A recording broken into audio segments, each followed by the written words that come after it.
Welcome to today's Explainer. It is an incredibly busy July 4th, 2026, and wow, do we have a lot to talk about. My goal today is to cut right through the noise and bring you exactly what you need to know right now. It's a historic holiday weekend, but the world certainly hasn't stopped spinning. Between record-breaking celebrations, massive shifts in the tech world, and some sobering global realities, we've got a lot of ground to cover. So here's what we're looking at today. We'll start with America's massive 250th birthday bash, dive into the wild AI and tech boom, catch up on some serious world news and global crises, hit the World Cup knockout fever, and wrap up with extreme weather and wildlife alerts. Let's get right into it. Section 1. America's 250th birthday bash, the semi-quincentennial. All right, let's start with the big one, America's 250th birthday. And it really all revolves around one truly staggering number, 851,000. That is the exact number of fireworks Pyrotechnico is gearing up to launch tonight.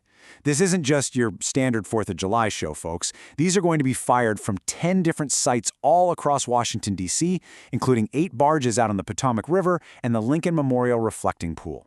It's designed to be more than twice the length of a typical DC fireworks show. Actually, it's a formal bid to shatter a Guinness World Record for the largest display in U.S. history. Now, if you are heading down to the National Mall today, here is exactly how this massive event is going to unfold. We've already got those military flyovers buzzing overhead since 1:15 p.m., hitting every hour. If you want to get in, security magnetometers open up at 5. The Freedom 250 Salute to America program kicks off at 7 p.m., and then we've got remarks from President Trump at 9:45 p.m. Eastern Time. All of that leads right up to 10:30 p.m. when that historic 40-minute record-breaking firework display finally lights up the sky. But, while Washington is busy celebrating, there is a very quiet political clock ticking in the background. July 10th is the hard deadline for a massive piece of bipartisan housing legislation. It's actually the largest in 30 years. The rule here is pretty simple, but totally critical. The bill automatically becomes law on that exact date if President Trump neither signs nor vetoes it. And as of right now, the White House has remained completely silent on the president's intentions. So definitely something we're keeping a close eye on. Moving on to Section 2, the AI and tech boom. Trillions, tokens, and tariffs.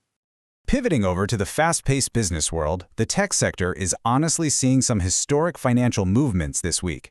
To put this into perspective, in just the first half of 2026, global startups raised a record-breaking $510 billion. That is just an unbelievable amount of capital, and AI is absolutely dominating that surge. OpenAI and Anthropic are basically absorbing a massive slice of that pie, commanding the lion's share of the market as both of these giants gear up for highly anticipated IPOs later this year. And what's really fascinating is the incredible contrast in how these tech giants are maneuvering right now. On one hand, you have OpenAI. As they close in on that September IPO, they've reportedly floated offering a 5% equity stake directly to the U.S. government. The goal? To ease regulatory pressure from Washington. But then, on the flip side, you have Tesla pulling back hard. Starting Monday, they are slapping a strict $200 a week cap on AI tool spending per employee. Why? Because their software engineers have been burning through thousands of dollars in AI tokens. Those are the basic units of data these models use to process text and code, and it costs the company money every single time they're generated. It's a real tug of war. The hardware side of the industry is shifting rapidly too. Amazon is now developing its very own custom AI chips for consumer devices like the Echo and Fire TV, trying to break free from relying on NVIDIA and Qualcomm. Meanwhile, Apple is mapping out a massive 5-model iPhone roadmap through 2027, and they're exploring the use of Chinese-made chips just to hedge against U.S. tariffs. All of this sets a super tense stage for when the U.S. equity markets, which are currently closed for the holiday, reopen on Monday. We'll be getting new ISM Services PMI data, which is a critical economic indicator that could swing these tech stocks drastically. Section 3. World news and global crises, earthquakes and outbreaks. We need to shift our focus internationally now to ground ourselves in some very sobering realities.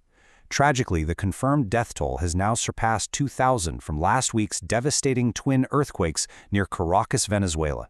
We're talking massive 7.2 and 7.5 magnitude quakes. The true scale of the destruction is just heartbreaking. NASA satellite imagery shows over 58,000 buildings damaged along the coastline, and rescue operations are frantically continuing as we speak.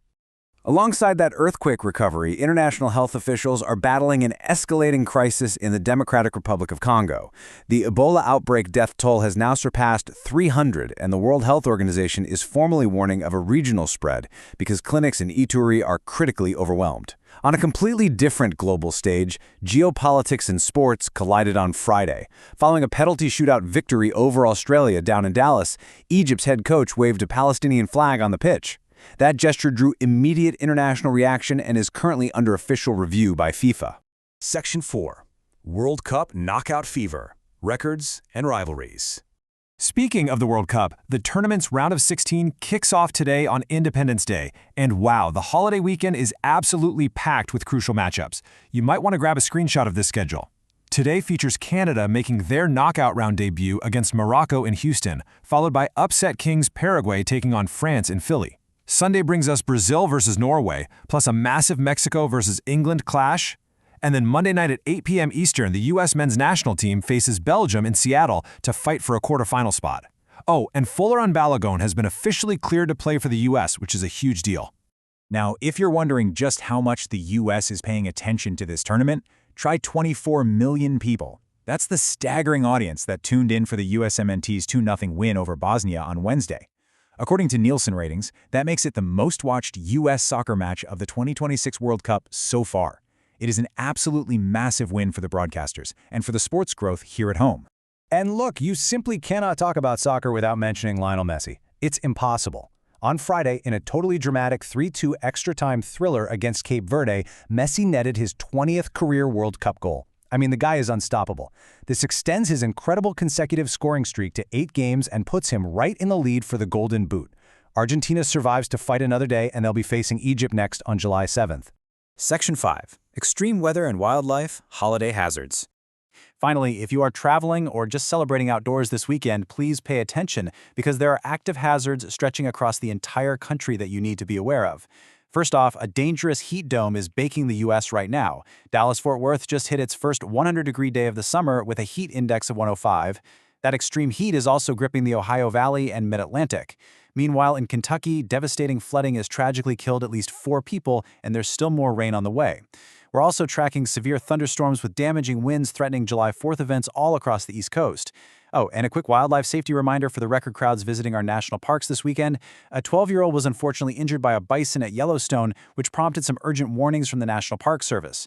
Seriously, folks, please give the wildlife their space. As the record-breaking fireworks fade tonight, and we look ahead to next week, I want to leave you with this one final provocative thought. We've got a historic housing bill deadline hanging in the balance in just a few days, massive AI companies completely restructuring their tech chains, and giant IPOs looming on the horizon. So, when the closing bell rings on this long weekend, exactly what kind of shockwaves are going to hit the global markets when they reopen on Monday morning? Something to chew on. Thank you so much for joining this explainer. I hope this helped clarify a very complex day. Stay safe out there, enjoy the celebrations, and keep learning.